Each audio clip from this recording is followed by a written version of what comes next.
It was an early Tuesday morning. The kind where dew still clung to the tips of the tall grass, and the distant whinny of horses was the only sound besides the occasional hummingbird. I had my coffee in one hand and the same wrench my dad used to fix the barn gate in the other. It had been exactly 2 decades since he built our family mailbox. Not just any box, but a solid 200-pound stone monument complete with a carved ranch brand, a brass slot, and a copper roof now aged into a deep, regal green. My father had been a proud man, a craftsman who poured love into everything he made.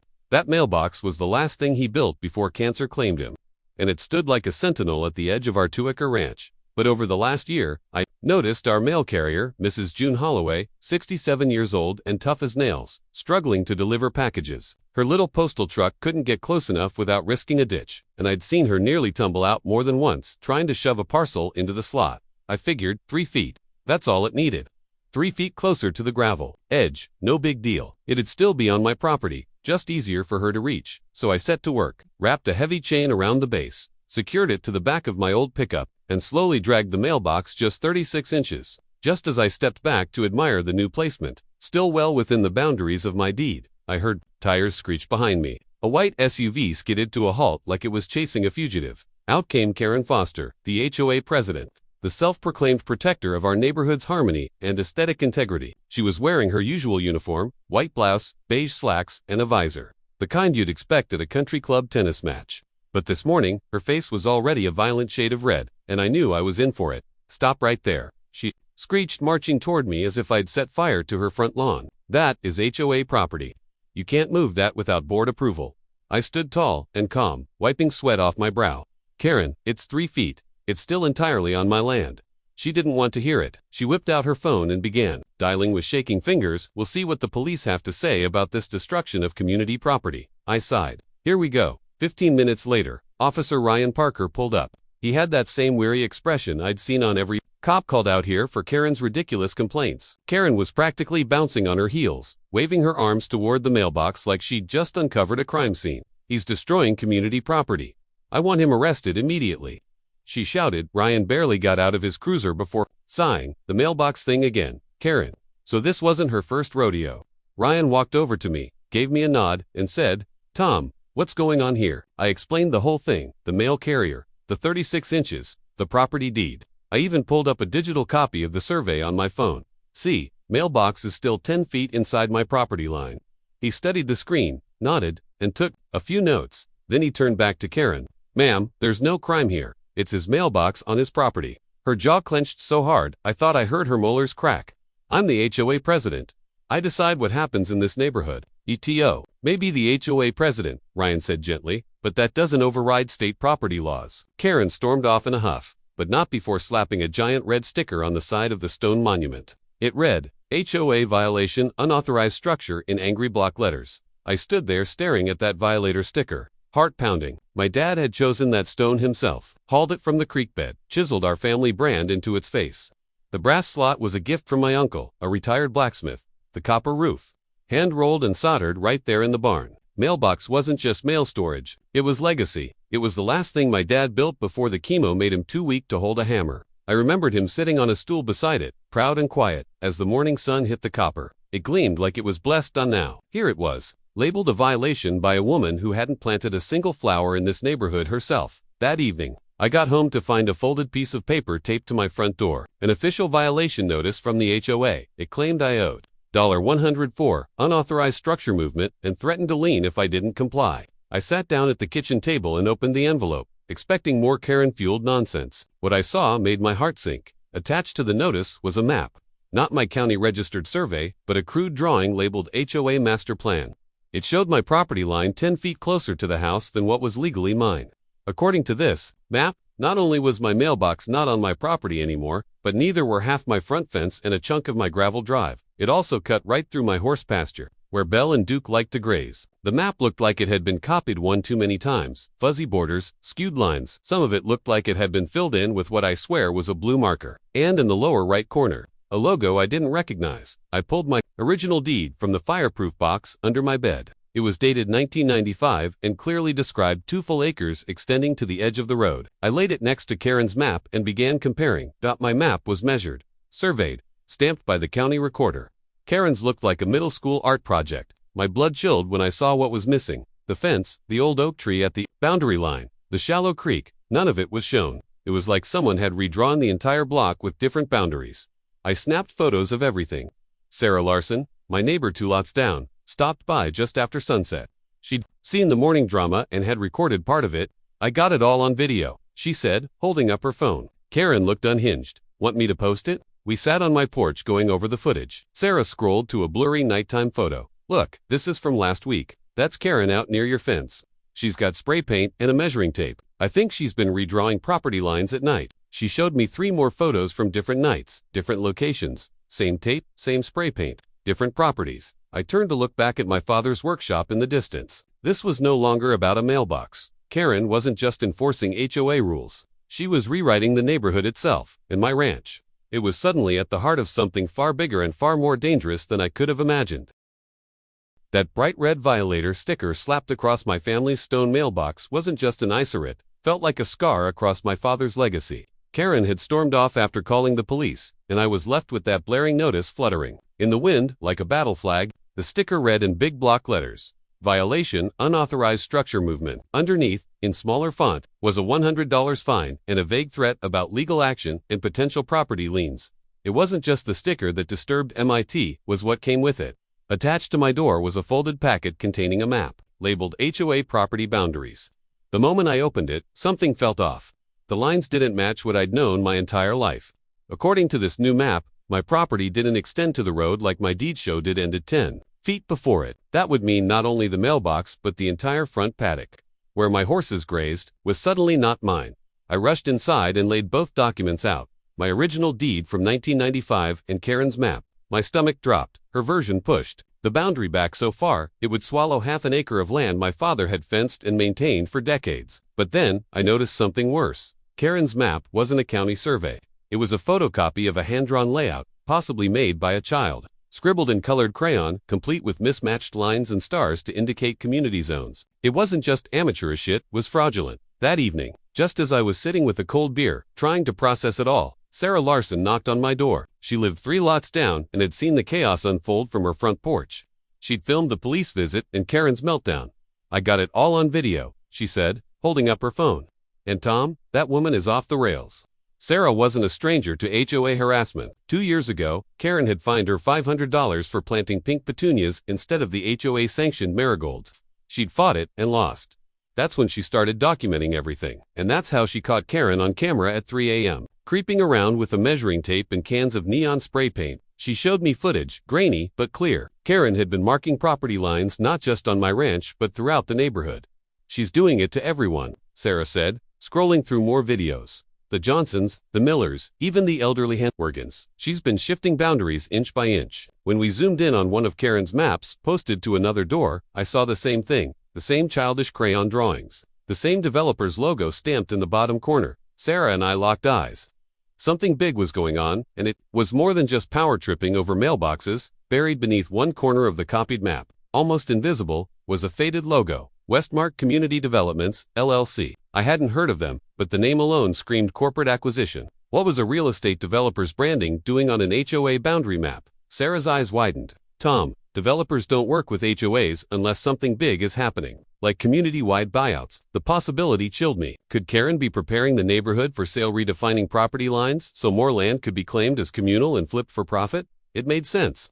What didn't was how brazen she'd been about it, using crayon, modifying maps, calling police over horses and mailboxes. That night, just as I was locking up, Sarah sent me a live feed from her backyard camera. Karen was back this time on my property, near the workshop my father had built in the late 90s. She had her spray paint, her tape, and she was on the phone.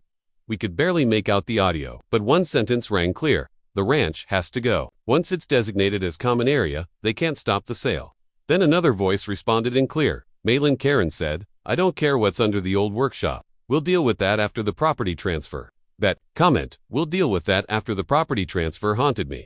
What could possibly be under the workshop that Karen was so determined to get to? My father had been a meticulous man.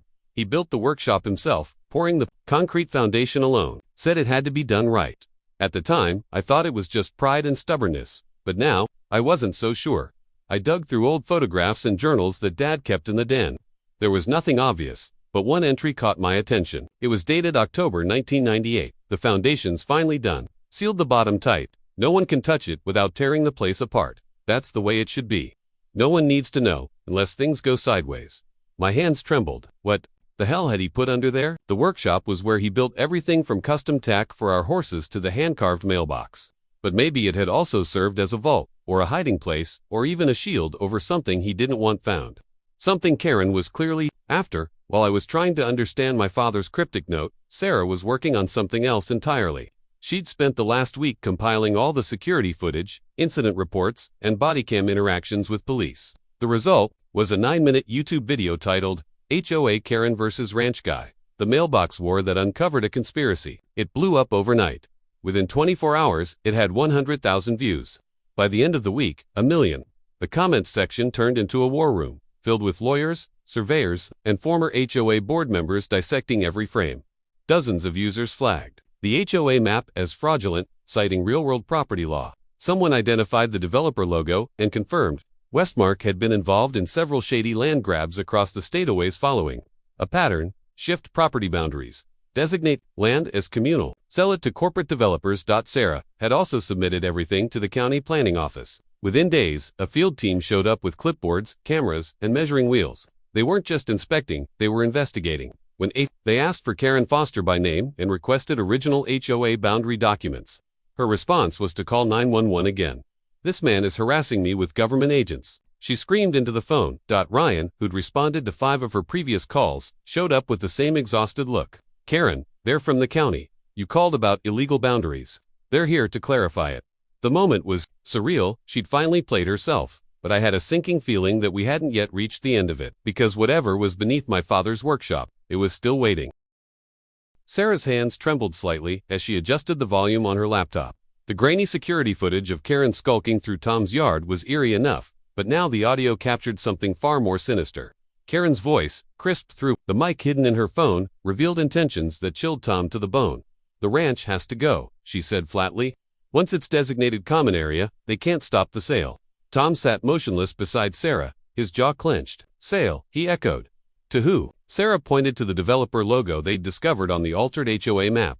That company, Three Pines Development. I did a quick search. They're behind luxury subdivisions in 5 states. And guess who recently got added to their advisory board? Tom didn't have to guess. Karen. Sarah nodded gravely. Karen Foster. Just last month, the two exchanged a long, silent look. The pieces were snapping together. Karen wasn't just trying to enforce HOA rules, she was slowly redrawing the map of the neighborhood itself, turning private property into common area under HOA control. Once that reclassification went through, the HOA could legally vote to sell the land to developers, and families like Tom's would be powerless to stop it. Why my land? Tom muttered. Sarah played back the clip. Karen had paused after mentioning the workshop, then added, I don't care what's under. The old workshop will deal with that after the transfer. It was deliberate. Karen was avoiding something she already knew existed under that building. Tom's mind went back again to his father weeks of solitude, mixing concrete, obsessing over every inch of the foundation. He remembered one moment vividly. A young Tom, barely 20, trying to help carry bags of cement. His dad had refused. This part's got to be done my way, he'd said, and don't ask questions. Now those words had an eerie weight. Later that night, Sarah texted Tom a single message. Found something. Meet me in the morning. When he arrived at her house, she had a newspaper spread out on her kitchen table. The headline read, County, Teen Disappears. No leads in 1998 case. I found it while researching your dad's construction timeline, she said. This article is dated 2 weeks before your father poured the foundation. Tom stared at the photo of a 17-year-old boy named Jeremy Klein. The article said he was last seen riding his dirt bike near County Road 412, the same road Tom's ranch sat on. You think this is connected? He asked. Sarah didn't answer. Instead, she pulled up a digital scan of a sheriff's department flyer from the same year. A map showed the search area, and right in the center was Tom's ranch. No one found anything, Sarah said. But your dad built that workshop days later, and he did it in a hurry. Doesn't that strike you as strange? Tom's stomach twisted. You think he found something, or someone? Sarah shrugged. I don't know. But Karen seems very interested in that spot, and this case was never solved. They stared at the map again. Everything pointed back to the land under that foundation. By Thursday evening, Tom stood at the old workshop, sledgehammer in hand. The coppery sunset bathed the land in gold.